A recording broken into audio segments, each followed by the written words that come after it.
Blessings to you who are listening to this audio. I am not a native speaker, so please forgive any mistakes. I have been encouraged to keep reading this book, so here I am.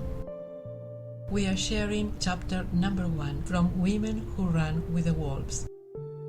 Chapter 1, The Whole, Resurrection of the Wild Woman.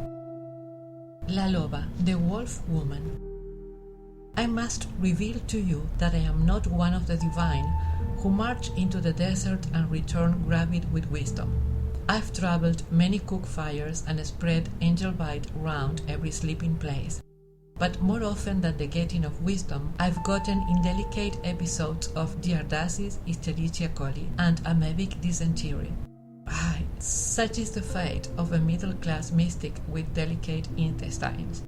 Whatever wisdom or notion I espied on my travels to odd places and unusual people, I learned to shelter for sometimes old Father Academy, like Kronos, still has an inclination to eat the children before they can become either curative or astonishing.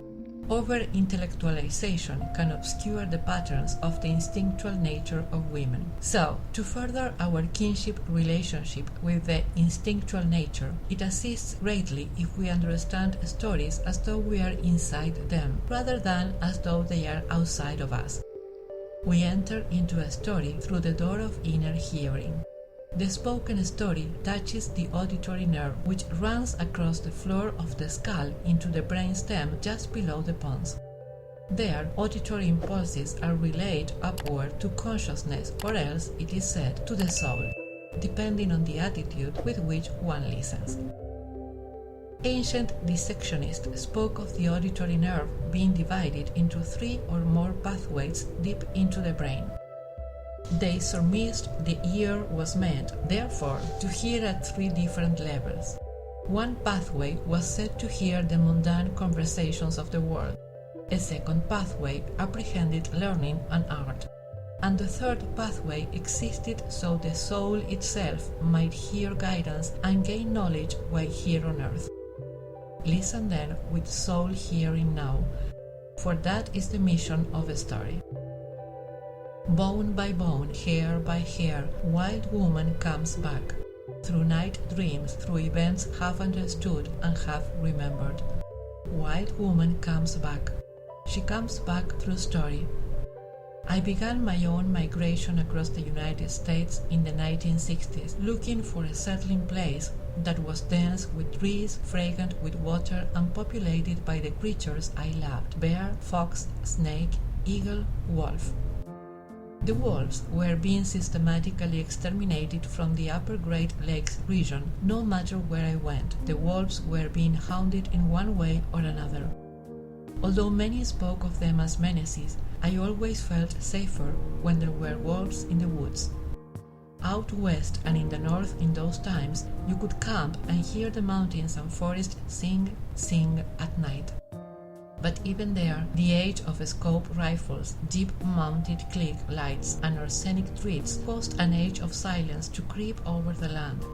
Soon the Rockies were almost empty of wolves too. That is how I came to the Great Desert, which lies half in Mexico, half in the United States. And the further south I traveled, the more stories I heard about wolves. You see, it is told that there is a place in the desert where the spirit of women and the spirit of wolves meet across time. I felt I was onto something when in the Texas borderlands I heard a story called Loba Girl, about a woman who was a wolf who was a woman. Next, I found the ancient Aztec story of orphaned twins being breastfed by a she-wolf till the children were old enough to stand on their own. And finally, from the old Spanish land-grant farmers and Pueblo people of the southwest, I heard one-line reports about the bone people, the old ones who bring the dead back to life. They were said to restore both humans and animals. Then, on one of my own ethnographic expeditions, I met a bone woman and have never been quite the same since. Allow me to present a first-hand account and introduction. We will make a pause so that you can hear the story alone without any other comments.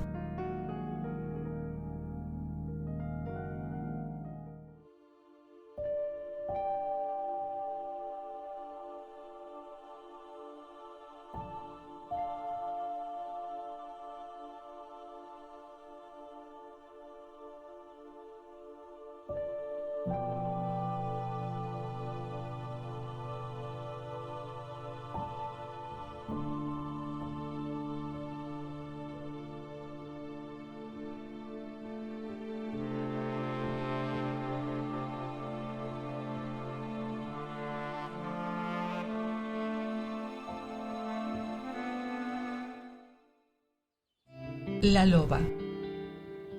There is an old woman who lives in a hidden place that everyone knows in their souls, but few have ever seen.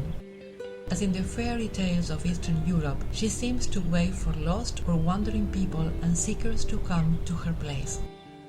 She is circumspect, often hairy, always fat, and especially wishes to evade most company. She is both a crower and a cackler, generally having more animal sounds than human ones. I might say she lives among the rotten granite slopes in Tarahumara, Indian Territory, or that she is buried outside Phoenix, near a well. Perhaps she will be seen traveling south to Monte Alban in a burned-out car with the back window shot out, or maybe she will be spotted standing by the highway near El Paso, or riding shotgun with truckers to Morelia, Mexico, or walking to a market above Oaxaca with a strangely formed bolts of firewood on her back. She calls herself by many names: La Huesera, Bone Woman, La Trapera, the Gatherer, and La Loba, Wolf Woman. The sole work of La Loba is the collecting of bones. She collects and preserves especially that which is in danger of being lost to the world.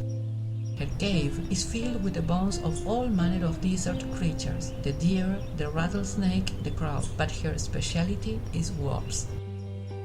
She creeps and crawls and sifts through the montañas, mountains and arroyos, dry riverbeds, looking for wolf bones, and when she has assembled an entire skeleton, when the last bone is in place and the beautiful white sculpture of the creature is laid out before her, she sits by the fire and thinks about what song she will sing. And when she is sure, she stands over the criatura, raises her arms over it and sings out. That is when the rib bones and leg bones of the wolf begin to flesh out and the creature becomes furred. La Loba sings some more, and more of the creature comes into being. Its tail curls upward, shaggy and strong. And La Loba sings more, and the wolf creature begins to breathe, and still La Loba sings so deeply that the floor of the desert shakes. And as she sings, the wolf opens its eyes, leaps up, and runs away down the canyon. Somewhere in its running, whether by the speed of its running, or by splashing its way into a river, or by way of a ray sunlight or moonlight hitting it right in the side, the wolf is suddenly transformed into a laughing woman who runs free toward the horizon. So remember, if you wander the desert and it is near sundown and you are perhaps a little bit lost and certainly tired, that you are lucky, for La Loba may take a liking to you and show you something of the soul.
Whenever I work with people in workshops or private sessions, I read the story, or we read the story together, and then we make a pause. And we let it be still in our soul and in our heart before continue reading. It's good to listen to it at least twice and see or feel what the story has to show you or tell you. So next time we meet here on the next video, we will read the comments of the author about the story of La Loba. And if you want, if you feel like, I can record a guided meditation to work with the energy of La Huesera, La Loba. In fact, if you speak Spanish, you can go to the main channel and you will find the guided meditation for La Loba, La Huesera. I haven't recorded it in English, but if you are willing to give it a try and work with a guided meditation, I can do it for you, so please leave a comment. Thank you for listening, thank you for your kind comments, and thank you for encouraging me to keep this work. I do it with all my love, and sometimes my English is a bit rusty because I don't speak English too often lately, but here I am. The soul has guided me here, and the Loba, La Loba inside me wants to share with you her wisdom. Stay blessed. Namaste.